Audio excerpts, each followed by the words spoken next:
In this video, we'll explore the origins of this elusive priest-king, his unique role in ancient history, and his profound connection to Christian theology. From the book of Genesis to the Gnostic traditions, Melchizedek's story spans across cultures and centuries, leaving us with more questions than answers. Whether you're a Christian seeking to understand the deeper roots of your faith, a history enthusiast fascinated by ancient mysteries, or simply curious about the unknown, this journey is for you.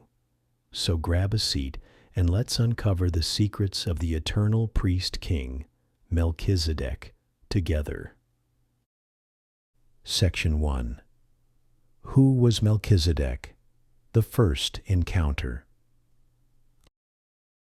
Let's begin where Melchizedek first appears in the Bible, in the book of Genesis, chapter 14, verses 18 to 20. The scene unfolds after a dramatic battle in the ancient Near East. Abraham, then known as Abram, has just rescued his nephew Lot from a coalition of kings who had taken him captive. As Abraham returns victorious, he encounters a mysterious figure named Melchizedek. The Bible introduces him with a striking description. He is the king of Salem and a priest of the Most High God, known in Hebrew as El Elyon.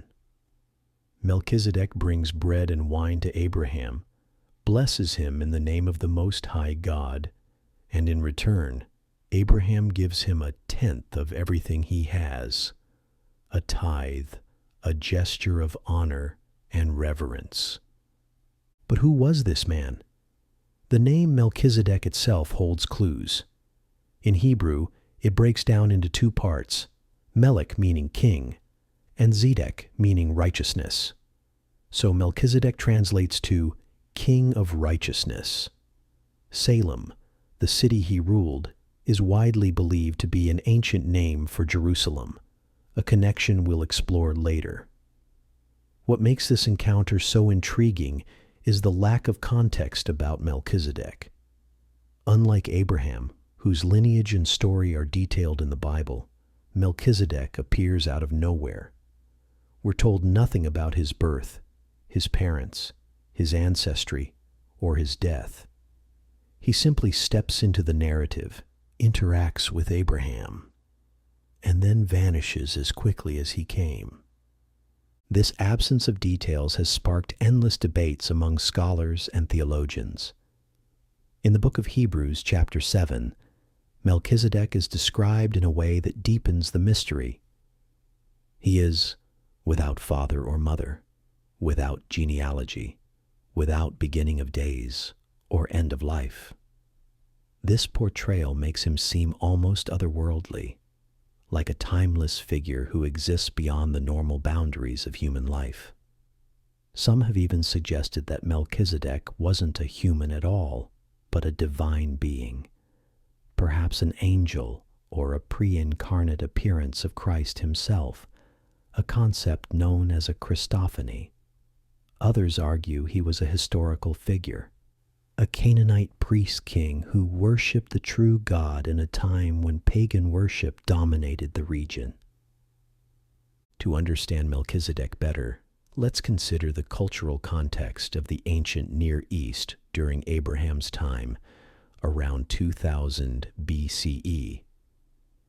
This was a world of city-states, each ruled by its own king, often surrounded by polytheistic religions. The Canaanites, for example, worshipped deities like Baal and Asherah. Yet Melchizedek worships the Most High God, a title that aligns with the God of Abraham. Could Melchizedek have been a rare monotheist in a polytheistic world? Some Jewish traditions even propose that he was Shem, the son of Noah, who, according to their calculations, was still alive during Abraham's time. This theory suggests Shem took on the role of a righteous king to guide humanity after the flood, but there's no definitive proof.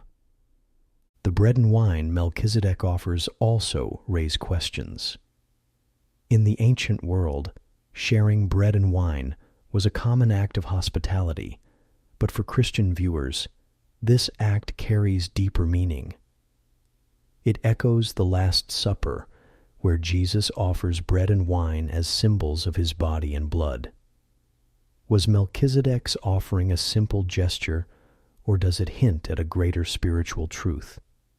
The mystery of Melchizedek's identity, whether human, divine, or symbolic, sets the stage for a story that spans centuries and traditions. Section 2.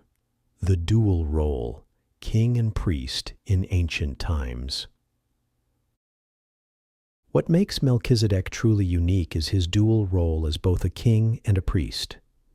In the ancient world, these roles were almost always separate. Kings were rulers, wielding political and military power, while priests were spiritual leaders, acting as intermediaries between the divine and the people. Combining these roles was rare and significant, especially in a time when religious and political authority were often at odds. Melchizedek, however, seamlessly held both titles, King of Salem and Priest of the Most High God. This duality made him a figure of immense authority, bridging the earthly and the divine in a way that few others could. This unique role takes on profound meaning in the New Testament, particularly in the book of Hebrews, chapter 7. Here, the author draws a direct connection between Melchizedek and Jesus, describing Jesus as a priest in the order of Melchizedek. To understand this, we need to look at the context of priesthood in ancient Israel. The traditional priesthood came through the tribe of Levi, with Aaron as the first high priest. The Levitical priests offered sacrifices to atone for the sins of the people, but their priesthood was temporary. Priests died, and their roles were passed down through generations.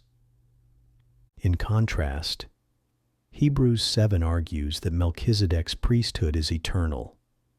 Because he has no recorded beginning or end, his priesthood is seen as timeless, not bound by human limitations. The author of Hebrews uses this to show that Jesus' priesthood is superior to the Levitical order. Jesus, like Melchizedek, is both a king and a priest, but his priesthood is eternal because he lives forever.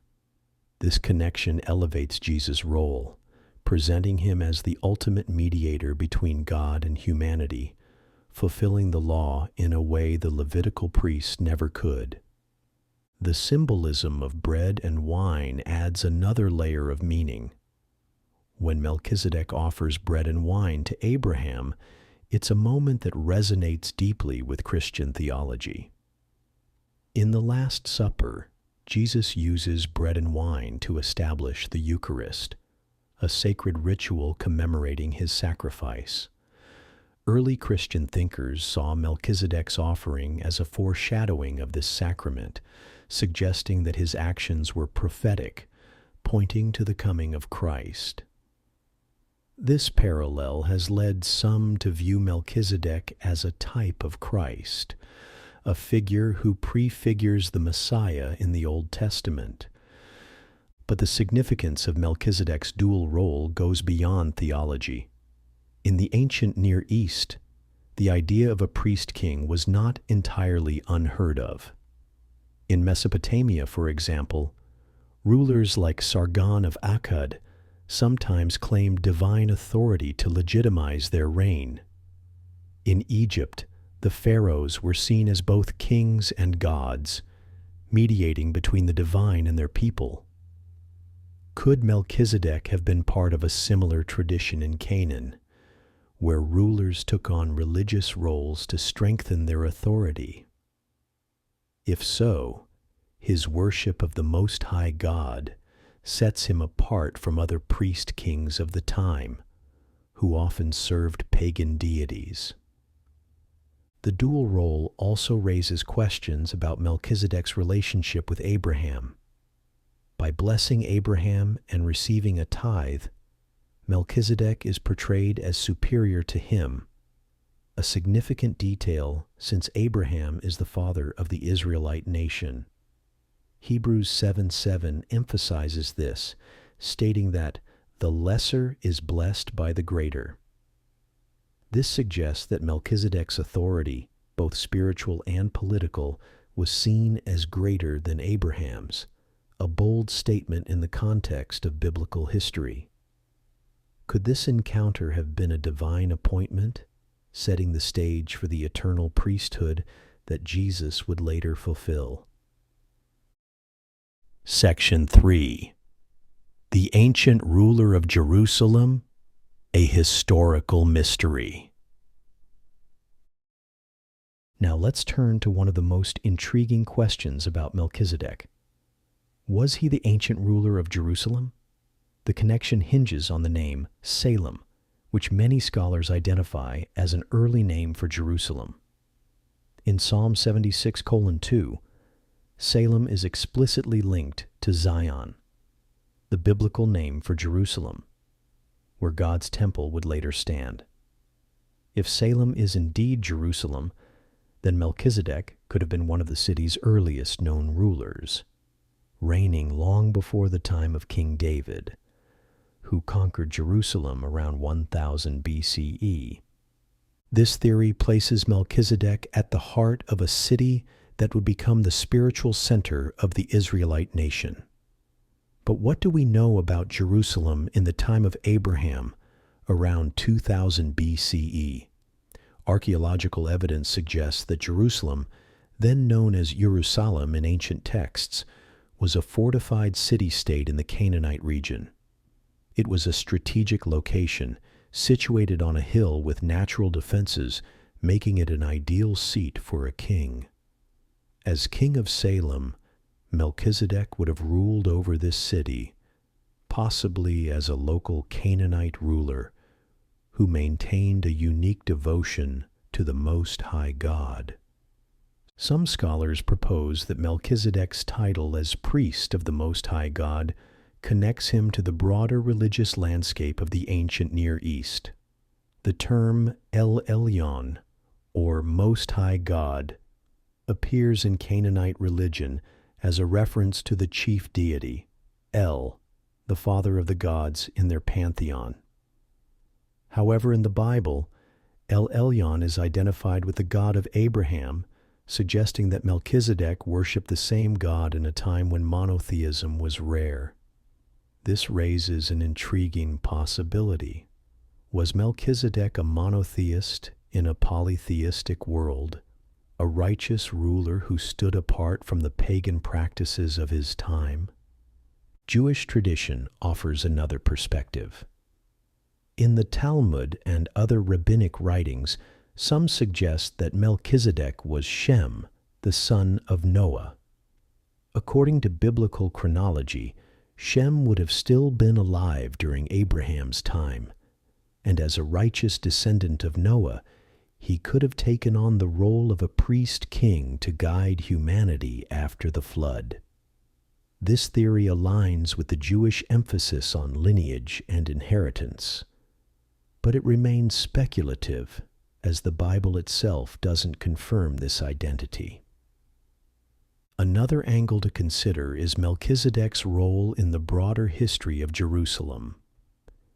If he was indeed the king of Salem, his reign could mark the beginning of Jerusalem's spiritual significance, long before it became the capital of Israel.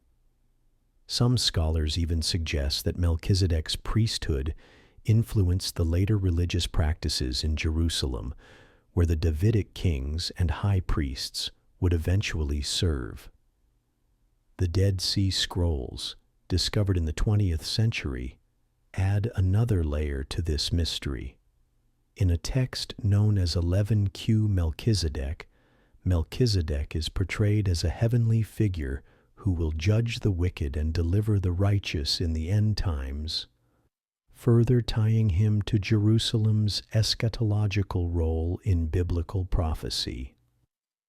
The question remains, Was Melchizedek a historical figure, a Canaanite king who worshiped the true God, or a symbolic figure representing divine authority?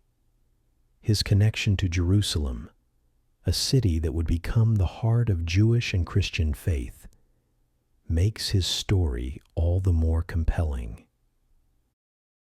Section 4. The connection to eternity and Gnostic interpretations. Perhaps the most fascinating aspect of Melchizedek's story is his connection to eternity. In Hebrews 7:3, he is described in a way that defies human understanding. Without father or mother, without genealogy, without beginning of days or end of life, resembling the Son of God, he remains a priest forever. This portrayal has led to centuries of speculation about his true nature. Was he a human being who was elevated to a symbolic status, or was he something more, an angelic being, a divine messenger, or even a pre-incarnate appearance of Christ himself? The idea of Melchizedek as a Christophany, a manifestation of Christ in the Old Testament, has been popular among some Christian theologians. They point to his eternal priesthood, his offering of bread and wine, and his role as a mediator between God and humanity as evidence that he prefigures Jesus.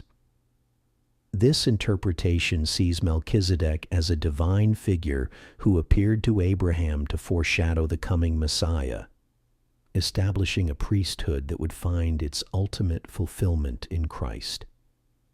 Others, however, argue that this view reads too much into the text, suggesting instead that Melchizedek was a historical figure whose life was used by the author of Hebrews to draw a theological parallel with Jesus. The Gnostic traditions, which flourished in the early centuries of Christianity, offer a very different perspective. In texts like the Nag Hammadi scrolls, discovered in Egypt in 1945, Melchizedek is portrayed as a divine aeon, a spiritual entity who exists in the heavenly realm.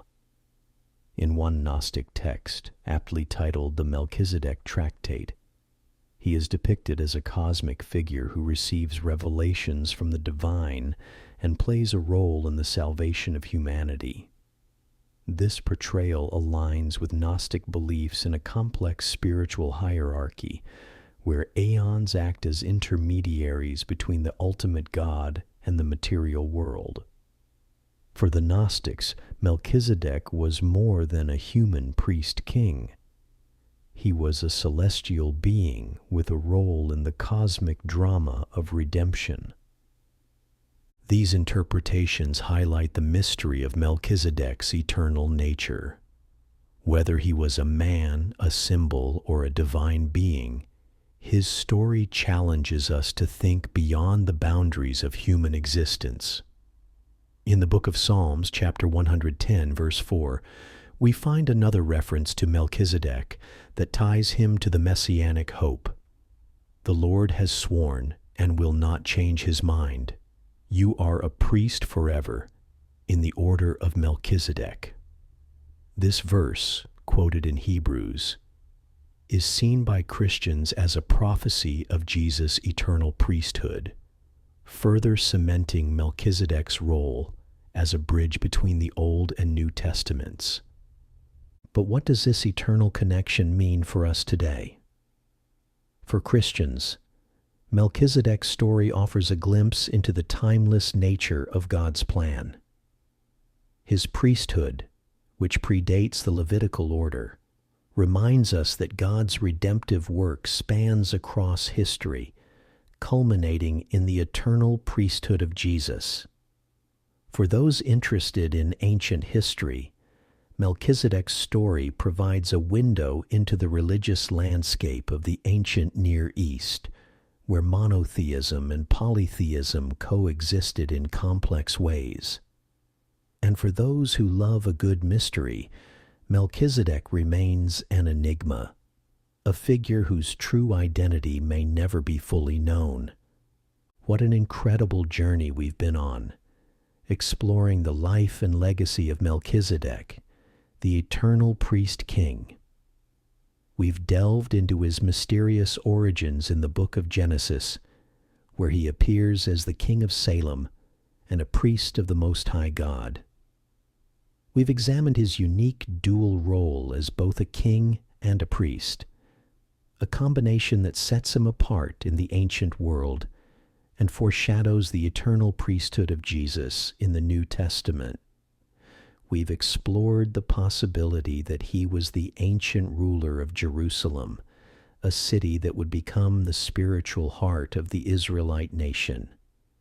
And we've grappled with his connection to eternity, from the theological insights of Hebrews to the esoteric interpretations of the Gnostic traditions. Melchizedek's story is a testament to the enduring power of mystery in the history of faith. From the bread and wine he offered Abraham to his eternal priesthood that echoes in the life of Jesus, he remains one of the most fascinating figures in religious history. So, what do you think? Was Melchizedek a human ruler, a divine messenger, or something even greater? Did his encounter with Abraham hold a deeper prophetic meaning for the coming of Christ? Share your thoughts in the comments below. I'd love to hear your perspective. If you enjoyed this deep dive into ancient mysteries, don't forget to hit that like button, subscribe to the channel, and turn on notifications for more videos like this. Next time, we'll uncover another hidden secret from the ancient world, so stay tuned for more fascinating explorations. Until then, keep seeking the truth, keep asking questions, and let the mysteries of history inspire you. See you in the next video.